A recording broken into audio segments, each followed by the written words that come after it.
Épargnez-moi les détails, le podcast qui va vous donner envie d'investir. Épargne, investissement, finances personnelles, préparez-vous à parfaire votre éducation financière et à explorer de nouvelles opportunités pour repenser votre avenir financier.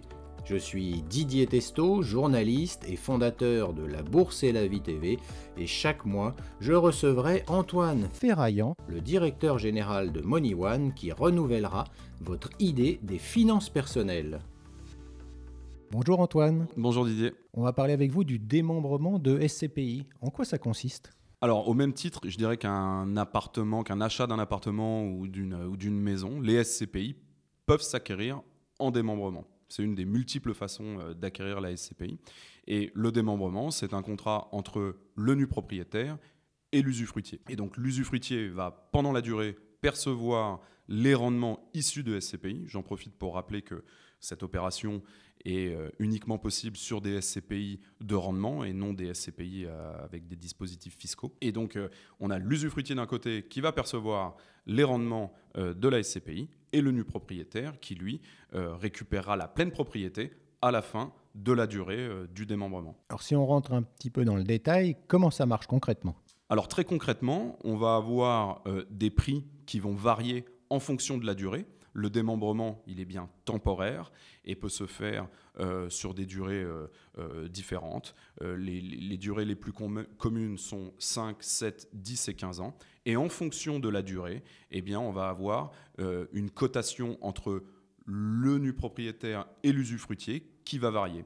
Très concrètement, les clés, je dirais, communes sur une durée de 5 ans, c'est 80% du prix pour le nu propriétaire et 20% du prix pour l'usufruitier. Donc si on prend un exemple très concret, une part de SCPI qui vaut 100 €, le nu propriétaire va la payer 80 et l'usufruitier va payer 20 €. Alors, quand on regarde ce nouveau contexte immobilier avec les taux d'intérêt, quels sont les atouts de ce dispositif ? Alors, ils sont multiples et ils répondent à plusieurs, je dirais, problématiques fiscales, que l'on soit nu propriétaire ou usufruitier. Lorsque l'on est nu propriétaire, l'avantage, c'est, comme je le précisais en introduction, on ne touche pas justement les rendements issus de cet investissement. Donc, qui dit pas de rendement, dit pas d'imposition. Donc, c'est une manière d'acquérir de l'immobilier avec une optimisation fiscale, puisque pendant la durée du démembrement, je ne vais pas percevoir de revenus et donc je ne vais pas être imposé sur ce revenu.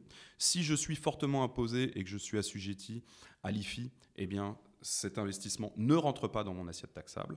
Et pour l'usufruitier, si on est une personne morale qui souhaite placer de la trésorerie haut de bilan sur 5 ans ou plus, ou si je suis une SCI familiale avec des comptes courants d'associés un peu garnis, eh bien, j'ai la possibilité, si la société est soumise à l'impôt sur les sociétés, de venir amortir comptablement l'investissement.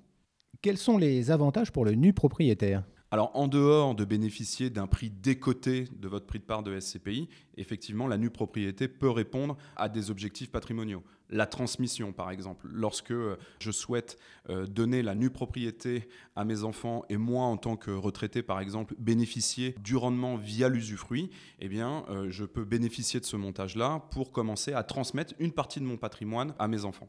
Un démembrement, c'est facile à faire ? Alors oui, c'est très facile à faire, Didier. Nous, notre valeur ajoutée en tant que plateforme digitale, eh bien, c'est pas plus compliqué que d'acheter des SCPI en pleine propriété. En fait, ce qui va se passer, c'est que vous allez donner mandat à votre distributeur pour qu'il vous trouve la contrepartie, qu'elle soit nue propriétaire ou usufruitière. Merci beaucoup Antoine. Merci Didier.